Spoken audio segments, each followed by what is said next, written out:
नमस्कार मित्रों, मैं संजीव गोचर आज फिर हाजिर हूँ आपके सामने एक नई सूचना और नई जानकारी के साथ।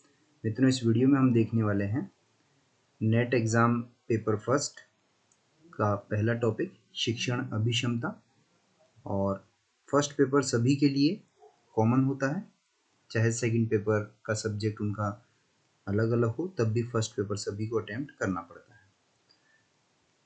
इस फर्स्ट पेपर में 10 टॉपिक हैं हमारे। पहला टॉपिक है शिक्षण अभिक्षमता और ये पूरा फर्स्ट पेपर हम आपको करवाने वाले हैं इस वीडियो सीरीज़ के द्वारा। और हम इसकी पेड सीरीज़ भी कंटिन्यू करेंगे, जिसमें आपको इस वीडियो के अलावा पीडीएफ भी प्रोवाइड करवाई जाएगी। इसके नोट्स, इस वीडियो के नोट्स पीडीएफ में आपको उपलब्ध करवाई जाएंगे, जिसकी फ़ीस हमने काफ़ी नॉमिनल रखी है। 500 रुपीज़ उस पेड कोर्स की फ़ीस है। और जो रजिस्टर्ड होना चाहते हैं वो व्हाट्सएप कर सकते हैं इस नंबर पर।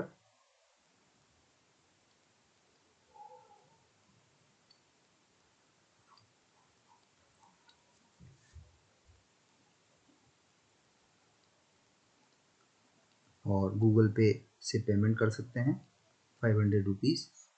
बहुत नॉमिनल फीस है। पूरा फर्स्ट पेपर इसमें कवर करवाएंगे आपका 9829634925 गूगल पे या फ़ोन पे, जिससे भी आप करना चाहें।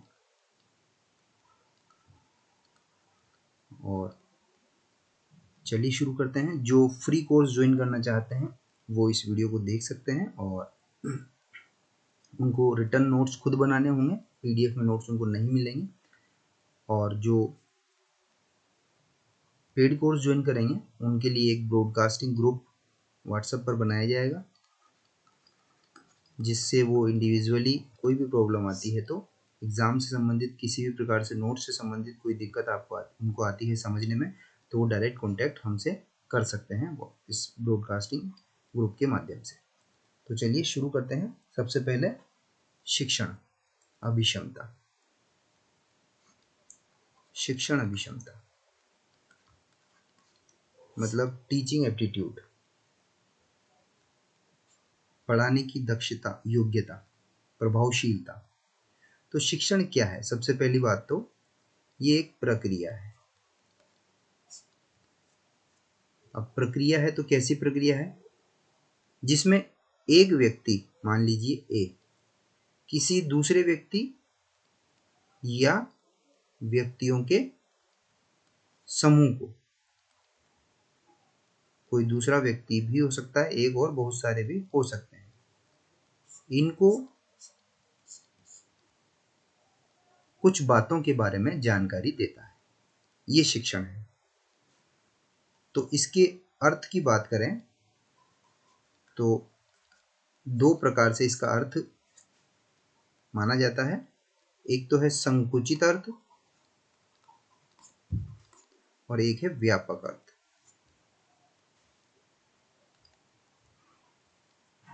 व्यापक अर्थ। पहले हम बात करते हैं संकुचित अर्थ की। संकुचित अर्थ में शिक्षक किसी निश्चित स्थान, वो निश्चित स्थान विद्यालय भी हो सकता है, महाविद्यालय, विद्यालय, बिल्डिंग, कोई भी इमारत, उसमें शिक्षार्थियों को, विद्यार्थियों को उनके निर्धारित पाठ्यक्रम से संबंधित ज्ञान प्रदान करता है, पढ़ाता है, अध्यापन करता है। ये हो गया संकुचित अर्थ। अब व्यापक अर्थ की बात करें तो व्यापक अर्थ में शिक्षण एक ऐसी प्रक्रिया है जिसमें व्यक्ति जन्म से लेकर मृत्यु तक अपने आसपास के घटकों से, जो भी उसके आसपास है, परिवार, माता पिता, मित्र, कार्यालय, ठीक है, जो भी वो देखता है, ड्राइवर, होटल वाला, जो भी, जिसको भी वो देखता है, इन सब से जन्म से लेकर मृत्यु तक अपने आसपास के घटकों से, जिनमें ये सब शामिल है, निरंतर कुछ न कुछ सीखता रहता है।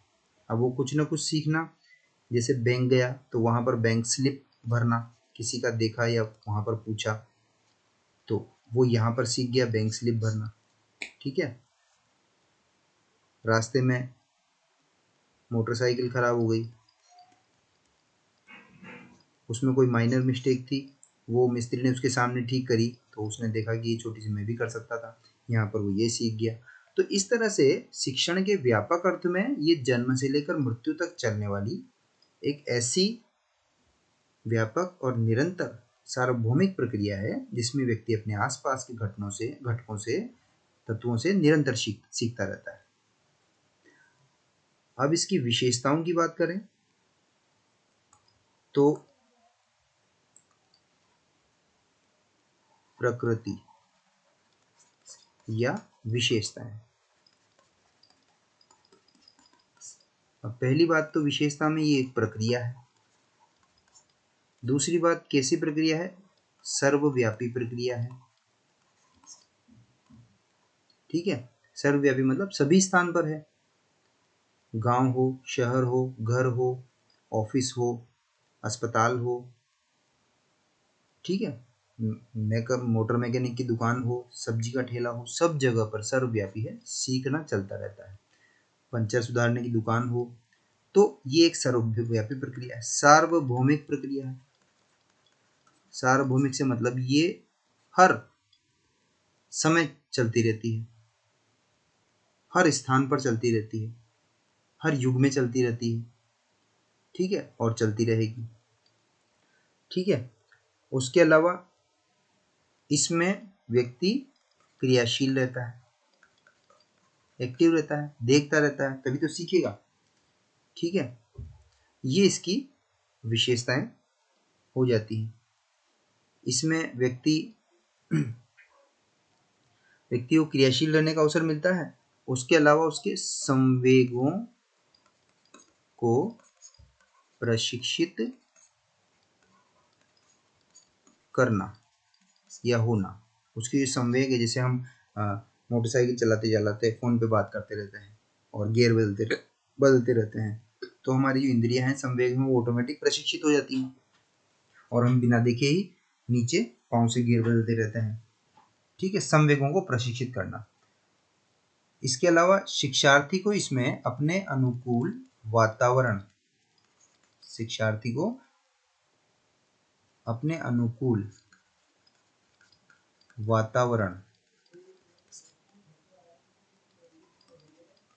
बनाने में सहायता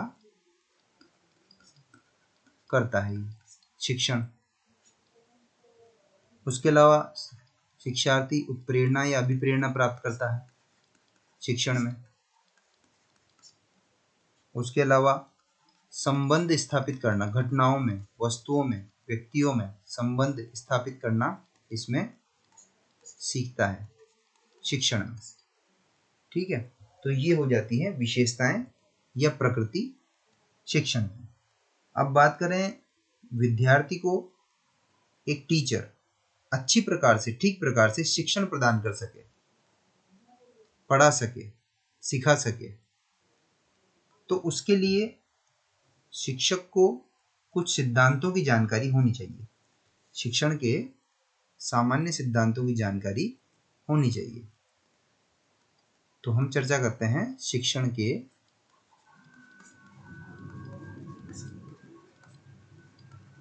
सामान्य सिद्धांत। शिक्षण के सामान्य सिद्धांत, तो पहला हो जाता है इसमें क्रिया द्वारा